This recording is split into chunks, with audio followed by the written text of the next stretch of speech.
जय श्री राम भक्तों। कलयुग में ईश्वर का नाम ही बेड़ा पार करेगा। ये बिल्कुल सच बात है, क्योंकि ईश्वर का जो नाम है वो ईश्वर से भी बड़ा है।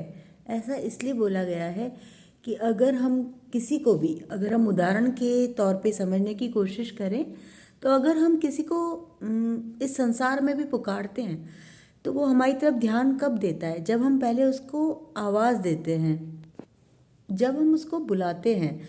तो सबसे पहले हम बुलाएंगे किसी को भी तो हम उसकी आवाज़ देंगे। जब हम उसको आवाज़ देंगे तो हम उसकी तरफ ध्यान करेंगे, उसके बारे में सोच के ही तो आवाज़ देंगे। हमें किसी से भी कोई काम है, मान लीजिए हमें हमारे पुत्र से कोई काम है, हमें हमारे मित्र से कोई काम है, किसी से भी काम है, तो हमने उसको उसके नाम से पुकारा, उसके बारे में सोच के कि अरे मेरा वो काम कर देना है ना। तो जैसे हमने उसे पुकारा, हमने उसका ध्यान किया, उसकी तरफ आवाज़ दी, तो उसने भी वापस हमें, हमारे को देखा और हमारा काम किया। तो जो नाम है उसकी महिमा तो साधारण मनुष्य के जीवन में इतनी ज़्यादा है कि आप सोच भी नहीं सकते। तो परमपिता परमेश्वर जिसने हम सबको बनाया है, उसके नाम की महिमा कितनी है उसका अंदाज हम खुद ही लगा सकते हैं। कि अगर हम ईश्वर का नाम जप कर रहे हैं, मतलब हम हर वक्त उसको सोच रहे हैं, उसको याद कर रहे हैं, और फिर जैसे ही हमने उनको याद किया, उनको पुकारा, और उनकी दृष्टि हमारे पे जानी जानी है, और जैसे ही उन परम पवित्र की दृष्टि हमारे पे गई, तो हम पारस, जैसे छू के सोना बन जाता है ना पत्थर भी, वैसे ही प्रभु के नाम का पारस जो छू ले वो बन जाए सोना। तो हम लोग भी, हमारे सब में भी ईश्वर के गुण हैं, लेकिन ये जो माया रची हुई है ईश्वर की, उसकी वजह से हमें कुछ अवगुण भी आ जाते हैं। वो गुण अवगुण सब कैसे दूर होंगे? वो सब के सब दूर होंगे जब हम ईश्वर के नाम का जप करेंगे। तो ईश्वर के नाम का जप करते रहें, हृदय में इतनी पवित्रता आ जाएगी कि आप कभी किसी का बुरा नहीं सोच पाएंगे, और बुरा सोचना ही नहीं है। हमारी सोच ही हमारा भविष्य लिखती है, क्योंकि जैसा हम सोचेंगे वैसे हमारे कर्म होंगे, और जैसे हमारे कर्म होंगे वैसा ही हमारा भविष्य बनेगा। इसलिए हमें हमेशा अच्छा सोचना है, और अच्छा सोच के ईश्वर को याद करते हुए अच्छे कर्म करने हैं, ताकि हमारा भविष्य अच्छा बने। जो हमारा पास्ट है 100 साल का, जिसकी वजह से आज हम कुछ कष्ट उठा रहे हैं, या ईश्वर हमें मजबूत बना रहे हैं कि तुम लोग ईश्वर का प्यार पाने के लायक बन सको, वो सब कुछ जो भी ईश्वर की रचना है वो सब कुछ भी है। तब भी अगर हम हर वक्त ईश्वर का नाम जप करके कभी किसी के बारे में गलत नहीं सोचते, बुरा नहीं सोचते, किसी से ईर्ष्या नहीं करते, सिर्फ अपने कर्म पे ध्यान देते हैं, तो ये सबसे बड़ी तपस्या है, सबसे बड़ी तपस्या है। तो इसलिए हर वक्त ईश्वर के नाम का जप करते रहें, किसी का बुरा नहीं सोचें। आपके द्वारा किसी के लिए अच्छा हो जाता है तो ईश्वर का धन्यवाद दें कि ईश्वर, उसके किसी पुण्य कर्मों की वजह से उसे सुख मिला, लेकिन आपने मुझे निमित्त बनाया, बहुत बहुत धन्यवाद ईश्वर। कभी अहंकार न करें। और सबसे बड़ी ये दिक्कत आ जाती है कि कई बार आप बहुत शांत होते हैं, आपका स्वभाव अच्छा होता है, लेकिन आप सबका अच्छा भी सोच रहे होते हैं, लेकिन आपके आसपास कुछ लोग ऐसे होते हैं जो आपसे बिल्कुल अलग होते हैं, तो वो फिर आपको उकसाने की कोशिश भी करते हैं। बस यही आपकी परीक्षा शुरू होती है। अब आपको करना क्या, ये शक्ति आपको ईश्वर के नाम जप से मिलेगी। अगर आपको कोई परेशान करता है, कोई आपको ऐसी चीज़ बोलता है जिससे कि आपको बहुत, आपके दिल को क्षति पहुंचती है, तब भी आपको ईश्वर के नाम का जप करना है। और जो ईश्वर को प्रेम ही नहीं करते, ऐसे लोगों से तो अपने आप को दूर कर ही लेना चाहिए, क्योंकि जिनको ईश्वर पे ही विश्वास नहीं है, मतलब ईश्वर से बड़ा तो कोई है ही नहीं। परम पिता परमेश्वर जो हैं, जिन्होंने कण कण धरती का बना रखा है, जीव जंतु पेड़ पौधे सब कुछ भगवान ने बनाया है, और हम सब उस सर्वशक्तिमान भगवान परमेश्वर के बच्चे हैं। भूत प्रेत भी भगवान ने बनाया है, पेड़ पौधे भी भगवान ने बनाए हैं, हम सबको बनाया है। हिंदू मुस्लिम सिख ईसाई जातिवादी सब तो मनुष्य ने बनाई है। बनाया ईश्वर ने है सबको। वो एक ही शक्ति है जो कभी दृश्य रूप में आ जाती है, कभी वो देवी माँ रूप में आके हमें आशीर्वाद दे सकती है, कभी वो हनुमान रूप में, कभी वो राम रूप में, कभी वो शिव रूप में, लेकिन वो शक्ति एक ही है। ये बात सबसे पहले समझनी बहुत ज़रूरी है कि वो एक ही है, अलग अलग रूप लेके।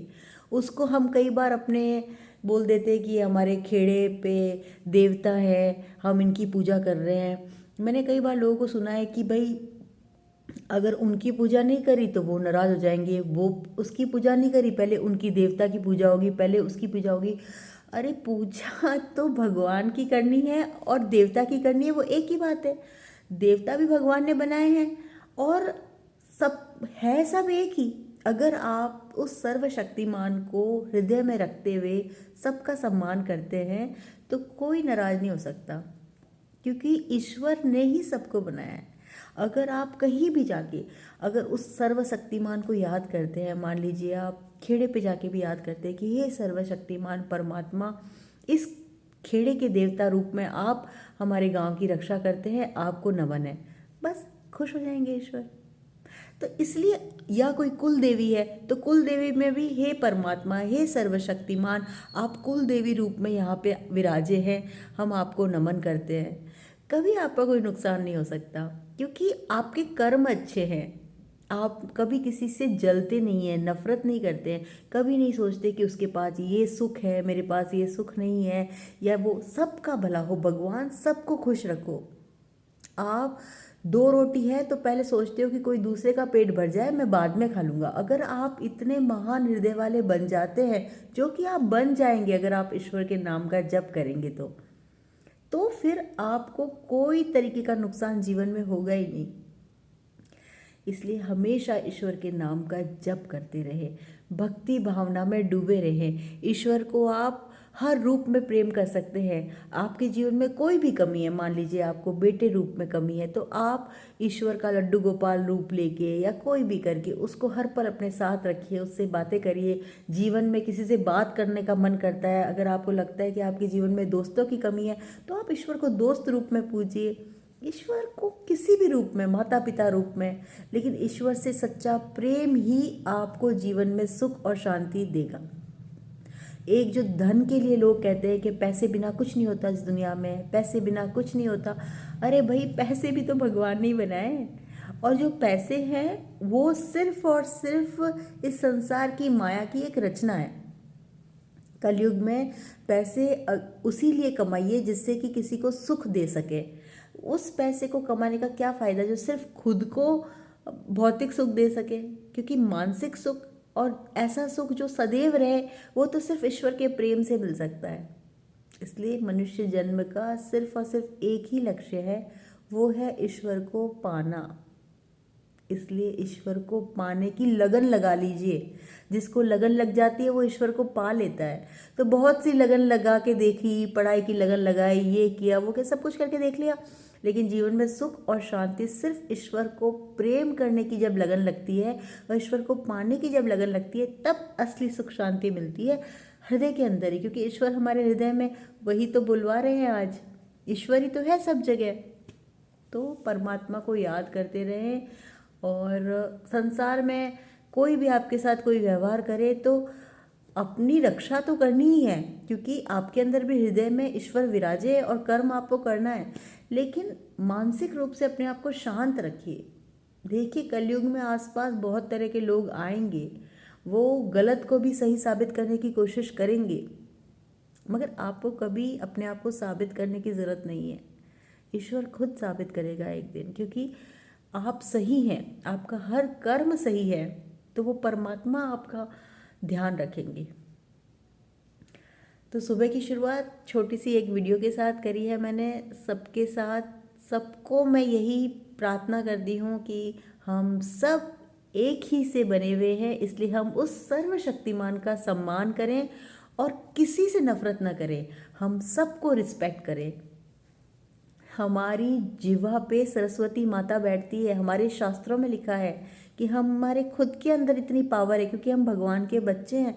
तो बोलने से पहले सोचें कि हम क्या बोल रहे हैं, अच्छा बोलें, कभी भी खराब बात ना बोलें किसी को भी, कि तुम खराब हो, तुम पढ़ते नहीं हो, तुम बच्चों को भी अपमान करो, कि बिजनेस से रिलेटेड ये ना बोले कि बिजनेस नहीं होगा, ये तो काम बर्बाद हो जाएगा। कुछ भी खराब चीज़ बोलनी नहीं है, सब कुछ अच्छा।